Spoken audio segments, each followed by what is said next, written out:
sebelum kita akhiri kelas kita pada hari ini, cikgu akan teruskan apa yang telah kamu belajar sebentar tadi. Okey, best kan belajar tadi kan? Best lah, kita dah tengok video, kita dah main game. Okey, jadi apa yang kita belajar tadi? Kita belajar pasal watak dalam cerpen air mata dalam. Jadi cikgu nak jelaskan apa yang telah kamu belajar tadi tu. Kamu telah belajar watak dan perwatakan. Watak ni adalah apa dia? Individu dalam sebuah cerita. Perwatakan sifat. Okey, kamu dah fahamkan apa yang tadi. Jadi sekarang cikgu nak uji kefahaman kamu. Pandangkan kamu semua cakap kamu fahamkan apa yang telah kamu belajar. Okey, jadi cikgu nak buat ringkas lah soalan saja. Dan cikgu nak panggil dua orang pelajar ke hadapan. Okey, cikgu nak Bismillah ke depan dan juga Amin ke depan. Okey, cikgu nak kamu untuk jawab soalan cikgu berdasarkan apa yang telah kamu faham tadi. Kita ke depan dan cikgu akan bagi ajar, ya. Okey, baca dan beritahu apa jawapan kamu. Okay, soalan saya, berikan satu watak yang kamu suka dan berikan sebab. Berdasarkan cerpen Air Mata Dalam ni, watak yang saya suka watak Nora. Sebab dia seorang yang gigih dan berani. Maksudnya dia seorang yang berani kalau kita salah. Ya, betul bukan? Terusnya Amin.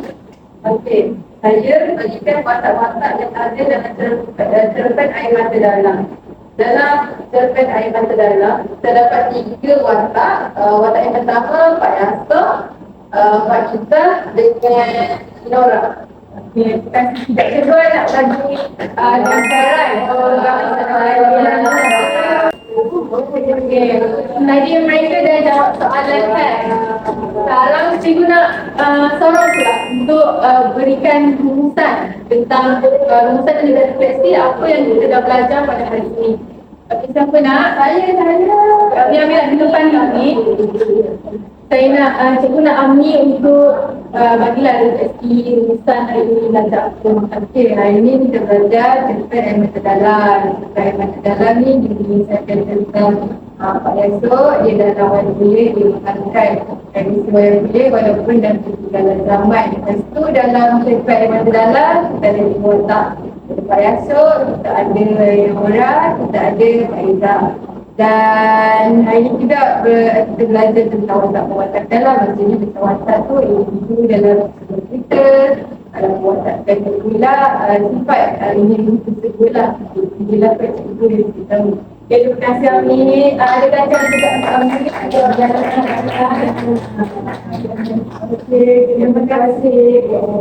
Okey, sekarang kita dah dengar kawan kita, kawan-kawan kamu semua dah bagi refleksi, dah bagi jawapan apa semua. Jadi sekarang cikgu nak kamu Amin semua terlibat pula. Tulis apa yang telah kamu belajar pada hari ini. Okey, cikgu nak ni lah. Tulis apa yang kamu belajar pada hari ini, kamu faham ke tidak?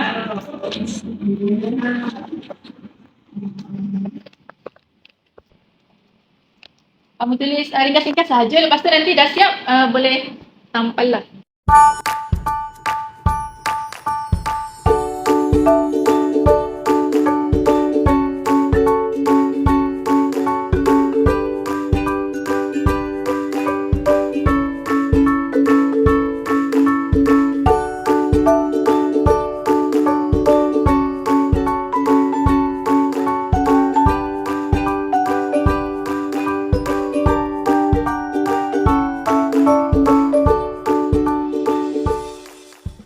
Dah siap cikgu?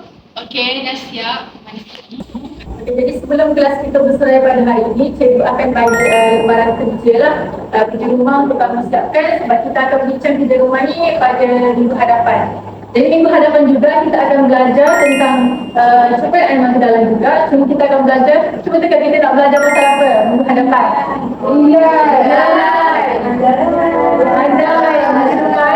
Kita akan belajar nilai dan pengajaran. Okey, kamu semua sangat bagus pada hari ini. Jumpa pada minggu hadapan.